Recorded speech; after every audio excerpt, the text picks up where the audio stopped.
ছেলেদের মস্তিষ্ক মহিলাদের মস্তিষ্কের তুলনায় 10% বড়।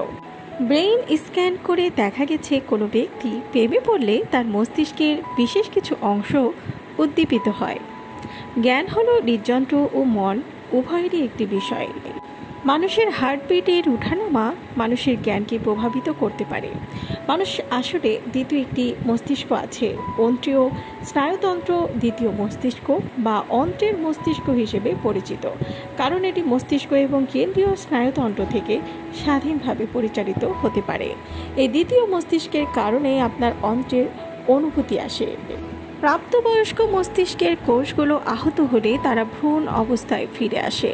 তাদের সদ্যগৃহীত অপরিপক্ক অবস্থা কোষের সংযোগগুলিকে পুনরায় বাড়িয়ে তুলতে সক্ষম হয়, যা সঠিক অবস্থায় এসে হারানো অংশগুলি পুনরুদ্ধারে সহায়তা করে।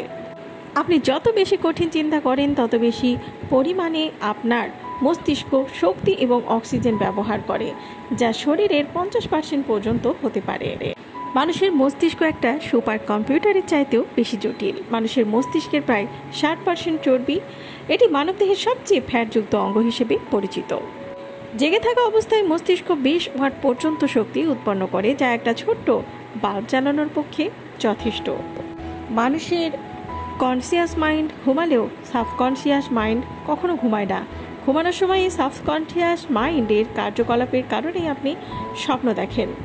বেশিরভাগ মানুষ জাগার পর তাদের স্বপ্নের 5% প্রথম 5 মিনিটে এবং 90% স্বপ্ন 10 মিনিটের মধ্যে ভুলে যায়।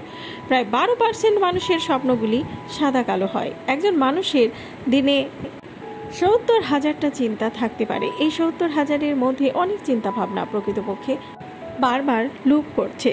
মস্তিষ্ক মানবদেহের সব থেকে জটিল আর রহস্যময় অঙ্গ।